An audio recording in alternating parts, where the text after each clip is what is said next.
Today's gospel brings us to the episode where Jesus was speaking to his disciples, to the crowd, and people came to him and said his mother and brothers were there.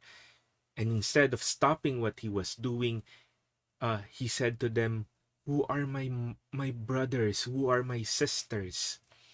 Uh, and then pointing to his followers, he said, "These are my family, my brothers and sisters and mother." Now, a lot of non-Catholics point to this story, telling that, you see, Mary is not important. He's just the physical mother. He's not important. But you see, if that's the case, then why do we have a lot of episodes in the Bible where Jesus listened to Mary? Why did he have to make ensure that Mary was with the apostles when he ascended? Why did he make sure that Mary is with John? He loved his mother, and as someone who follows the law, who gives example of the law, he's bound by the fourth commandment to honor his mother. Now, if Jesus was not intending to disrespect his mother, what is he saying? Well, the clue is in the first line. While Jesus was speaking to the crowds, while Jesus was with his family, his new family that he is building, the people who approached him were looking at his mother and brothers only through physical eyes, through blood.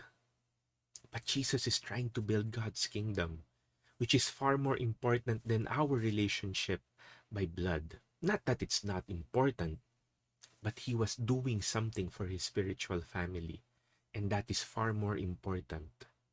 Does that mean that Jesus is uh, disrespecting Mary? No, because Mary, as someone who has followed God wholeheartedly, is definitely a member of that spiritual family. But he's trying to explain to the people, when you come to God, you love everyone the same. It doesn't matter whether they are your relatives or not. Everyone is your family. And just like, you know, Jesus, we give honor to Mary being our spiritual mother. When Jesus gave Mary to John, it was also a sign of giving Mary to the church, because he knows that Mary is indeed the spiritual mother. I can imagine Jesus saying, "Who are my family?"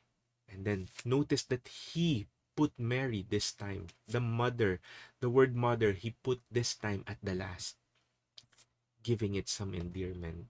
And I can imagine him looking at his mom saying, "You are definitely my mother in this new family of God that I am building." Brothers and sisters, let us love everyone.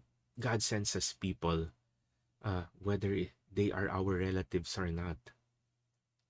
And we are called to love them, and we are called to attend to them. We are called to give ourselves to them. And let us continue to honor our spiritual mother, who is our greatest model of giving himself to God. And just like Jesus, we give honor to her.